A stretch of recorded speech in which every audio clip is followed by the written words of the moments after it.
Another low-information spider fanboy tried to troll me, as the young people say, by claiming Spider-Man was providing a public service plugging leaks in water towers. Let me tell you why this itsy-bitsy-brain spider was climbing this particular water spout, people. Because he tampered with the water pressure system. He was seen earlier messing with a valve that only qualified workers are supposed to use. Wake up, America! Spider-Man creates the problems he then solves, then expects you to reward him with your adoration. The sad thing is, all too many do. Fortunately, you know better, thanks to me. Has anyone else heard reports of Spider-Man literally seeking out clouds of smog to swing through? Is this the behavior of a sane individual? I'll tell you what I think is going on here. When I was a lad, there was a problem with juvenile delinquents sniffing glue to get high. Knowing Spider-Man's weak moral character and thrill-seeking personality, I'd guess the same principle is at work here. But inhaling toxic substances also damages the brain, which actually explains a lot about Spider-Man. He's swinging through the city hopped up on smog. Okay, this one confounded me for a while. Apparently, Spider-Man's been seen throughout the city tampering with steam regulators. Aside from generally being a vandal and a troublemaker, why would he do this? I'll tell you why. Because when the city has to send crews out to fix these problems, they need police to direct traffic around them. That's officers who aren't stopping crime. Which leaves, say it with me, Spider-Man. He's trying to take our brave officers' jobs. Remember when Spider-Man had a sidekick? The Black Cat, a curvaceous young lady in leather. Not the kind you'd bring home to mother. And then it turned out she was a thief. Big shock, right? Well, I hear she's back. And let me make a prediction. Spider-Man's going to give her a second chance. Is it because he's naive? A thief himself? Or is he just thinking with his web shooters? Spider-Man, I know you're listening, so let me issue a warning now. As the old saying goes, lie down with cats, get up with fleas. What's that? My intern is yammering in my ear again. It's dogs? I thought it was cats. It doesn't matter. The metaphor still applies. Dogs, cats. Go away, Jared. Friends, today we have a caller who's been a victim of what people call the corruption that infects otherwise law-abiding citizens, causing them to go on violent rampages. Police assure me these corrupted are not responsible for their actions, so I am not divulging my guest's name. Tell us, caller, what was it like? Surreal. Like I was in a nightmare world, surrounded by monsters. And every dark impulse I ever had, anger, fear, hate, was ramped up and turned loose. Terrifying. And I understand that while you were in the grip of this madness, Spider-Man beat you up. Well, he stopped me hurting people. By beating you up? I mean, he used as little force as possible. That sounds like a yes. There you have it, people. Spider-Man beats up the mentally ill. Now, some people falsely say I make up stories about Spider-Man. And this will not help my case because it sounds outlandish, but I have personally seen listener-recorded video of Spider-Man snatching pigeons. Pigeon napping. Why? What possible purpose could there be for such aberrant behavior? I've thought about it long and hard, and I think I figured it out. He's eating them. We've always assumed Spider-Man is a man with the attributes of a spider. But what if it's the reverse? What if somehow a spider gained the powers of a man and he's stalking his prey? Somewhere there's a giant web with these poor pigeons stuck in it, waiting to be devoured. And will it stop at pigeons? Will we be next? I promise you this, I will not rest until I have the answers. Our next caller was involved in a frightening hostage situation. Tell us about it, please. Oh my God, I thought I was gonna die, but Spider-Man got involved and it... Totally unconcerned with your safety. Well, he did save me. Through sheer luck, you could have been brutally killed. Yeah, sure, but I could have been killed if he wasn't there. Let's refrain from unfounded speculation and focus on solid established fact. Spider-Man does not care if you live or die. Now, if there's one thing I can't abide, it's egomaniacs who use the internet solely to draw attention to themselves. And we just had a real meeting of the minds in that respect, as the online personality Screwball pranked fellow narcissist Spider-Man into an epic snipe hunt that put innocent people in danger. On the one hand, Screwball did show us all just how gullible and reckless Spider-Man is, rushing headlong into dangerous situations without knowing or caring who he'll hurt as long as cameras are on him. On the other hand, Screwball herself is no better.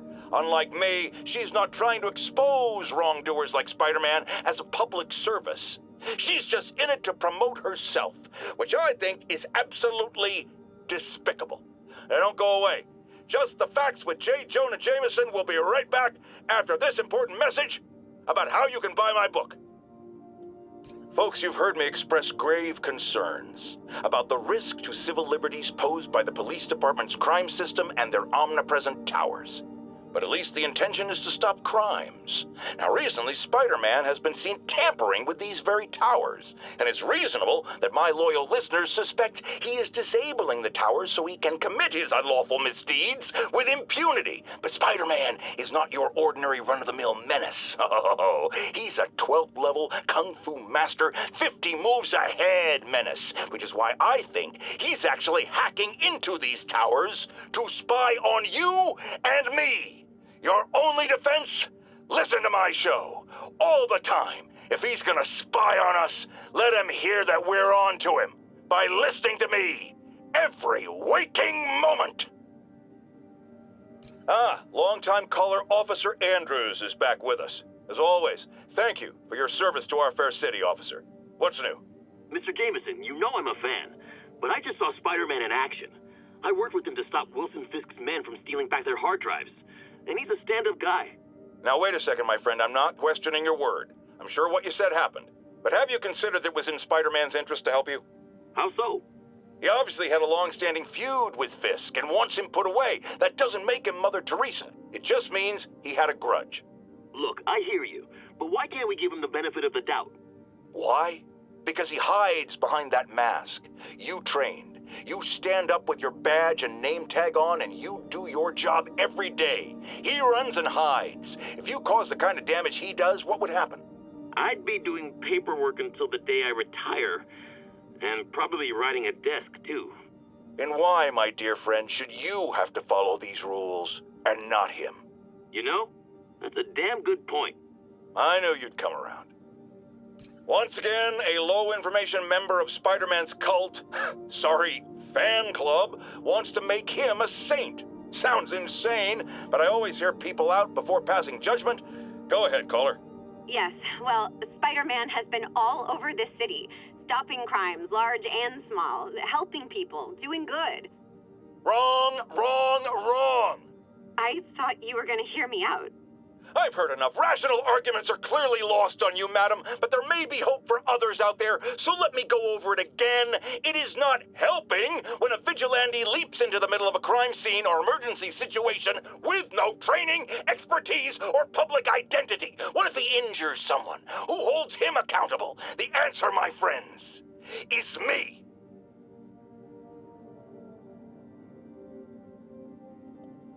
Friends, there's a caller on the line we all need to hear from. Go ahead, sir. Yeah, I almost got run over by some psychos in a high-speed car chase with the cops. It's lucky no one got killed. But here's the really messed up part. I saw Spider-Man in the area, and he didn't do a thing to stop it. Aha! Of course not. Why? Because no doubt it was too much effort. Spider-Man doesn't like effort. He wants everything to be easy, or he's not interested. Typical of his generation. You know what I blame? The internet. Except for the part of the internet that carries my show, which is performing a great public service. As I warned, Nostradamus-like, after Spider-Man recklessly took down Wilson Fisk without preparing for the consequences, our streets are now filled with aspiring gangsters, each trying to out-psycho the other. My next guest is lucky to have survived an armed robbery. Sir, we're glad you're okay. Thanks. It was nuts. These dudes walk in like they own the place, waving guns around. Appalling, when a businessman is afraid to make an honest living. Yeah, it was a lifesaver that Spider-Man came along and stopped him. Weren't you listening? He caused the problem! Forgive me for raising my voice. I'm emotional at the thought of what you went through. Jared, our caller seems shaken. Let's let him go. I'm fine. Goodbye! Get ready, folks, because this is a bombshell. We have on the line a lady whose husband was kidnapped by Spider-Man. What? No, you've got it all wrong. My husband was kidnapped by criminals who shoved him into the trunk of a car. Spider-Man found him and got him out, then arrested the criminals when they came back. Pardon me, ma'am, I didn't hear that last part over my intern's utter incompetence. You realize, of course, that it's possible Spider-Man arranged the kidnapping so he could save your husband and grab all the glory? Huh, that seems like a lot of trouble to go to when he could just stop actual crimes. It's clear we are at an impasse. My best to you and your husband, madam. Jared, go to commercial, then fire yourself. Then rehire yourself before the commercial ends. But no, your job hangs by a thread. If I paid you, I'd cut your salary in half. Not long ago, the demons committed another heinous act of terrorism when they took a tour bus and all of its occupants hostage. We have one of those occupants here with us now, a Mrs. Edna Packer of Edina, Minnesota. What happened, ma'am? Well, these horrible men in masks came on board with guns and held us all hostage. I thought I'd never see my kids again. And then the police saved us, and Spider-Man, of course. He was so brave. Mrs. Packer, I'm so glad you're safe. And also that I can enlighten you about Spider-Man.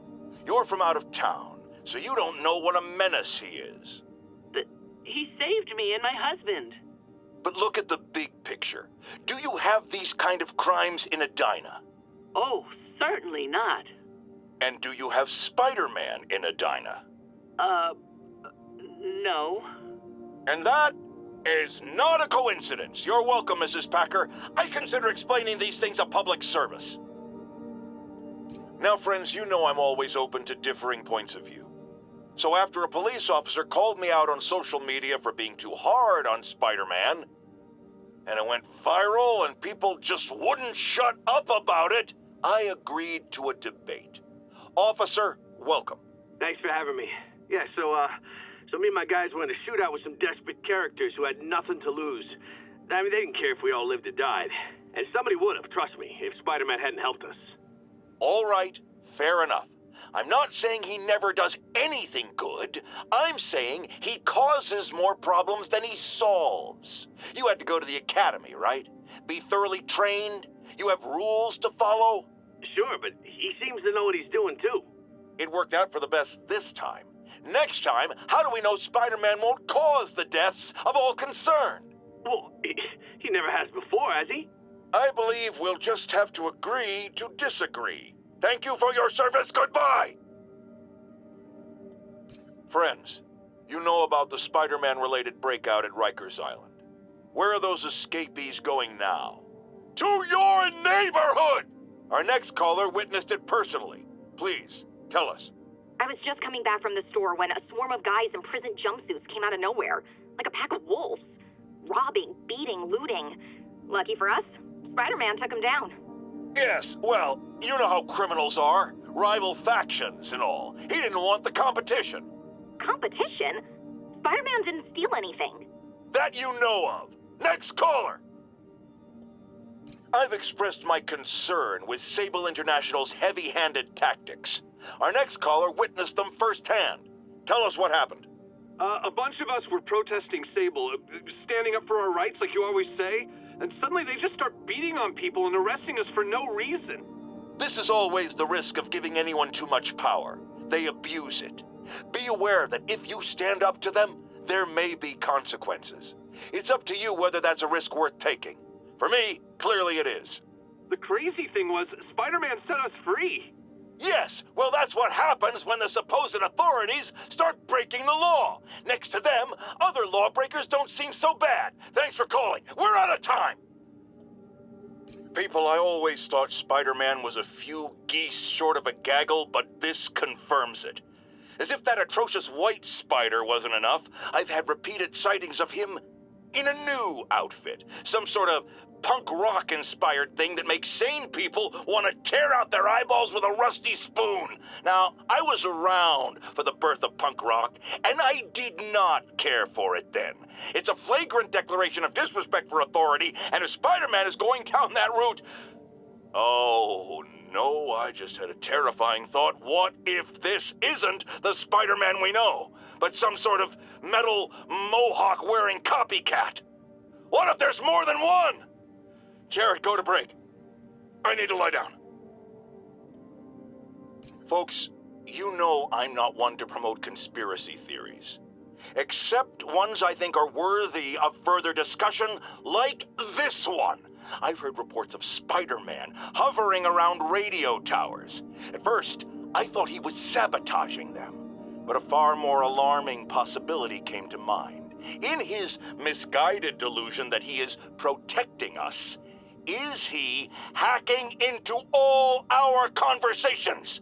Business deals, credit card transactions, those personal calls with the wife when you're on a long, lonely book tour. I mean, when one is on a book tour, I wasn't talking about myself. I don't do that sort of thing, and anyone who thinks they have recordings of me doing it is wrong.